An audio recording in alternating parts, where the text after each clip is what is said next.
विपत्ति के समय अन्य उपाय। महाराज बता रहे हैं कि विपत्ति के समय प्रार्थना, नाम स्मरण और ध्यान करने से भी मन में परिस्थिति का सामना करने की शक्ति आती है। आंतरिक स्थिति बदल जाती है। इसलिए जल्दबाजी में कोई कदम उठाने से पहले चुपचाप भगवान का नाम लेना सरलतम उपाय है। इसके अतिरिक्त दूसरे अन्य उपाय भी हैं जिनका इन सब उपायों के साथ साथ आचरण करने से मानसिक स्थिति में शीघ्रता से परिवर्तन होता है। उन उपायों में से एक है महर्षि पतंजलि के योग सूत्र में बताया गया उपाय, वितर्क बाधने प्रतिपक्ष भावनम, अर्थात प्रतिबंधक विचारों को रोकने के लिए उनसे विरोधी विचारों का चिंतन करना।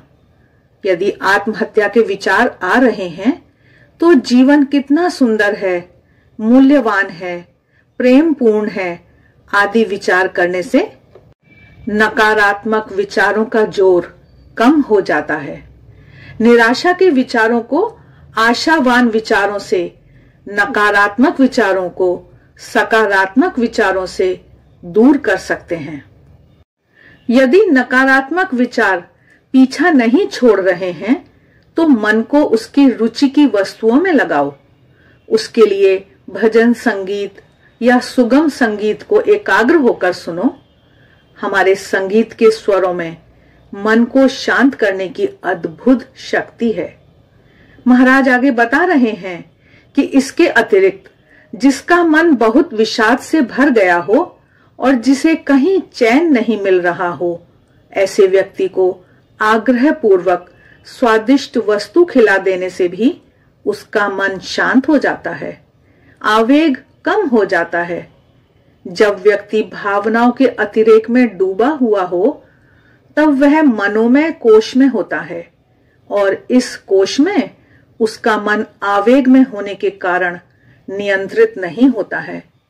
इस मन को यदि सूचनाओं द्वारा विज्ञानमय कोश में ले जाया जाए तो मन की स्थिति बदल जाती है, परंतु यह तो सिद्ध योगी ही कर सकते हैं।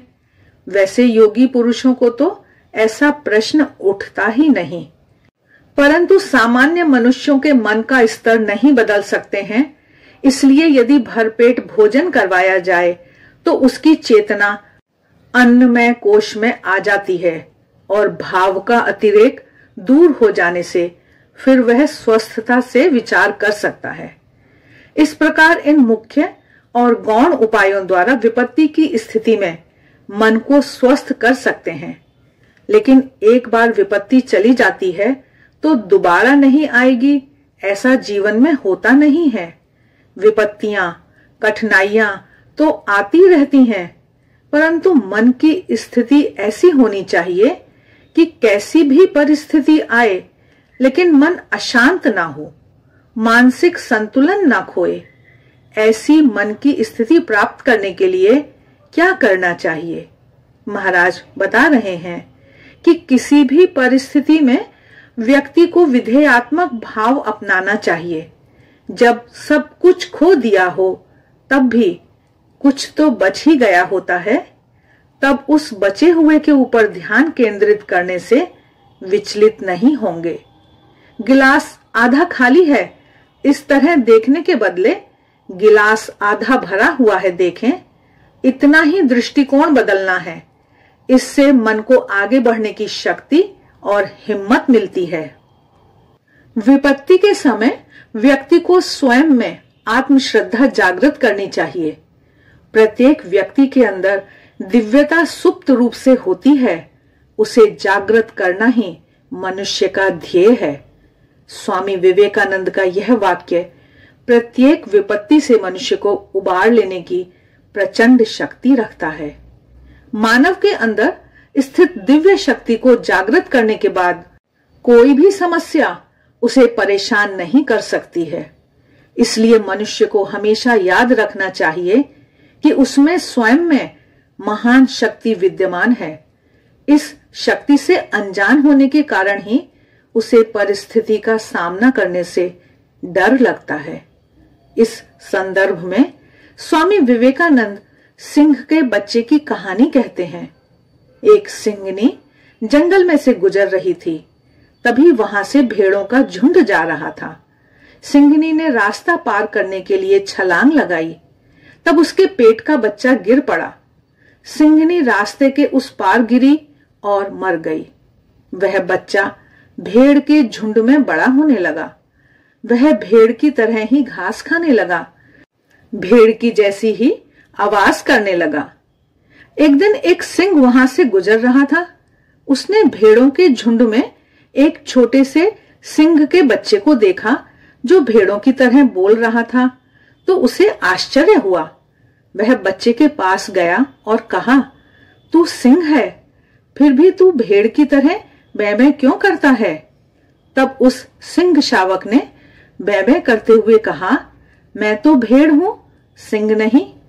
बड़े सिंह ने उसे बहुत समझाने का प्रयत्न किया, तब भी वह नहीं माना। फिर सिंह उसे तालाब के किनारे ले गया और कहा, मूर्ख, इस पानी में तू अपनी परछाई देख। तेरा चेहरा भेड़ जैसा है या मेरे जैसा, सिंह जैसा है। छोटे सिंह ने जब अपना चेहरा देखा तब उसका अज्ञान का पर्दा दूर हो गया। उसे समझ में आ गया कि वह भेड़ नहीं, सिंह है। फिर उसने सिंह की तरह गर्जना की। वह निडर हो गया और बाद में जंगल का राजा बना। इस कहानी द्वारा स्वामी विवेकानंद समझाते हैं कि जब हम अपनी आंतरिक शक्ति को पहचानेंगे, मिथ्या भ्रम को झटक कर फेंक देंगे, तभी सिंह के बल का अनुभव करेंगे। स्वामी विवेकानंद जी के इन शब्दों में निर्बलता, हताशा, निराशा, चिंता को हटाकर मनुष्य में अंतर्निहित अनंत शक्ति को जागृत करने की प्रचंड सामर्थ्य है। वे कहते हैं, तुम तो ईश्वर की संतान हो, अक्षय सुख के अधिकारी हो, पवित्र और पूर्ण आत्मा हो। अरे ओ पृथ्वी की दिव्य आत्माओं, तुम पापी। मनुष्य को पापी कहना ही पाप है। मनुष्य की प्रकृति को हमेशा के लिए लांछन लगाने जैसा है। अरे ओ सिंहों, खड़े हो और हम भेड़ हैं, इस भ्रम को झटक कर फेंक दो। तुम तो अमर आत्मा हो, मुक्त हो, नित्य हो। तुम जड़ पदार्थ नहीं हो, शरीर नहीं हो। जड़ पदार्थ तुम्हारा दास है, तुम उसके दास नहीं हो। मनुष्य के अंदर विद्यमान आत्मशक्ति को जागृत करने को विवेकानंद आह्वान करते हैं। फिर आत्मशक्ति हताशा और निराशा के घनघोर बादलों को नष्ट करके मनुष्य को चिर शांति के प्रदेश में ले जाती है। स्वामी विवेकानंद जी कहते हैं, कोई भी जीवन कदापि निष्फल नहीं हो सकता है। संसार में निष्फलता जैसी कोई वस्तु नहीं है। भले सैकड़ों बार मनुष्य स्वयं को हानि पहुंचाए, भले हजारों बार ठोकर खाए, परंतु अंत में उसे अनुभूति होनी ही है कि मैं स्वयं ईश्वर स्वरूप हूं। आज के लिए बस इतना ही। आशा है आज का यह अंक आपको अच्छा लगा है। आप सभी की मंगल कामना के साथ नमस्कार।